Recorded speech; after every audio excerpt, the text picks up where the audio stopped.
Добре дојдовте во темата на неделата. Овој пат за пушењето и штетните последици од оваа навика, како за пушачите, така и за нивната околина. Во Македонија речиси половина од населението се пушачи. Бројот на пушачи пак во светски рамки се намалува, но не во сите делови од светот и не според посакуваното темпо. Светската здравствена организација постави цел до 2025 година за 30% да биде намалена употребата на тутунот во глобални рамки. Најголем проблем е што во земји како Кина и Индија, каде што има и најмногу пушачи, луѓето не се ни свесни за здравствените последици од пушењето. Бројот на пушачи во светот се намалува, особено меѓу жените, но само една од 8 држави во светот е на пат да ја исполни целта за намалување на употребата на тутунот до 2025 година, соопшти деновиве Светската здравствена организација. 3 милиони луѓе умираат секоја година како последица на пушењето, кое предизвикува кардиоваскуларни заболувања, вклучувајќи и срцеви и мозочни удари, соопшти Даглас Бичер, директор на Оделот за превенција од незаразни болести. На презентацијата на глобалниот извештај за трендовите во врска со пушењето, Бичер истакна дека околу 890.000 од смртните случаи се резултат на изложеност на чад од цигари. Tobacco use and secondhand smoke exposure are major causes of cardiovascular diseases, contributing to approximately 17% of all cardiovascular deaths globally. Целта што ја постави Светската здравствена организација е намалување на употребата на тутунот за 30% до 2025 година. Дел од Западна Европа заостанува за оваа цел, главно поради неуспехот со жените пушачи. Во Африка се проблем мажите, додека пак на Блискиот Исток бројот на пушачи се зголемува, е наведено во извештајот. The trends report further shows that worldwide, as I said, prevalence of tobacco smoking has decreased from 27% in 2000 compared to 20% in 2016. So progress is being made. Во Франција, според податоците објавени неодамна, во минатата година од пушење се откажале околу 1 милион французи. Студијата на францускиот департмент за јавно здравје покажува дека антипушачките мерки и повисоките даноци на цигарите имале ефект. Alors déjà, il faudrait vérifier les chiffres, mais ça m'interpelle beaucoup. Et puis je pense que la plupart des fumeurs aimeraient pouvoir arrêter. Et moi le premier. Како и да е, во Франција тутунот и натаму убива по 200 луѓе дневно или 73.000 луѓе годишно.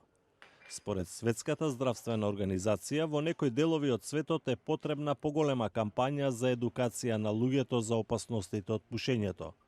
Голем проблем е што многумина пушачи во Кина и во Индија не се ни свесни дека пушењето предизвикува последици врз нивното здравје. Според податоците на Светската здравствена организација, во светот има 1.1 милиони пушачи, од кои само во Кина и во Индија околу 400 милиони, а на трето место е Индонезија со 74 милиони пушачи. Во Македонија 46% од населението на возраст меѓу 15 и 64 години се пушачи, а особено загрижува фактот што е голем процентот на малолетни лица кои пушат.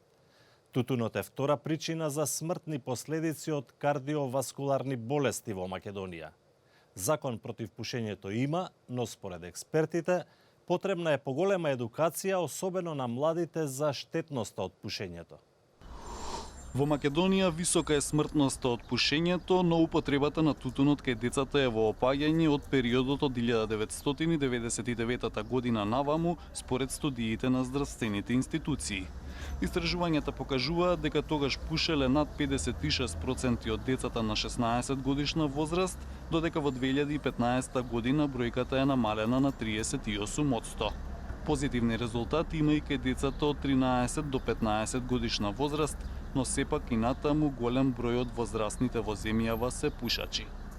Истражувањето во 2017 година покажа дека 46% од лицата на возраст меѓу 15 и 64 години се пушачи.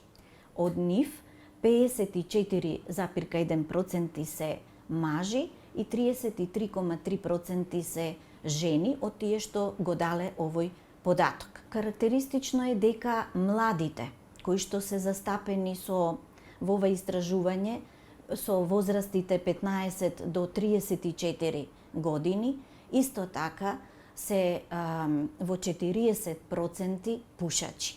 И тоа навистина е податок кој што загрижува. Според истражувањата, тутунот е втора причина за смрт од кардиоваскуларни заболувања во Македонија после крвниот притисок. Од вкупно околу 20.000 починати лица годишно, 11 до 12.000 се од болести на срцето и на крвните садови, а доста висока е смртноста и од малигни заболувања. Пред се ракот на белите дробови, бидејќи, како што податоците говорат, тој е застапен и кај мажите, и кај жените, но секако дека предизвикува пушењето и употребата на тутунот болести, како што се ракот на устата, ракот на желудникот, на хранопроводникот, на дебелото црево, кај жените ракот на грлото на матката, ракот на дојката и така натаму. Македонија во 1995 година првпат донесе закон за заштита од пушење, кој потоа неколку пати е менуван и дополнуван. Доктор Ќосевска вели дека мерките главно се во насока на редовно следење на употребата на тутунот кај населението, забрана за рекламирање на производи од тутун и подигнување на нивните даноци и цените, како и во подигнувањето на јавната свест за штетноста од тутунот. Таа посочува од тие позитивно тоа што децата во домот помалку се изложени на чад во однос на минатите години, што значи дека постои поголема свесност кај родителите, но смета дека е негативно тоа што недостасуваат мерки и проекти во училиштата за подобра едукација на децата за штетноста од пушењето.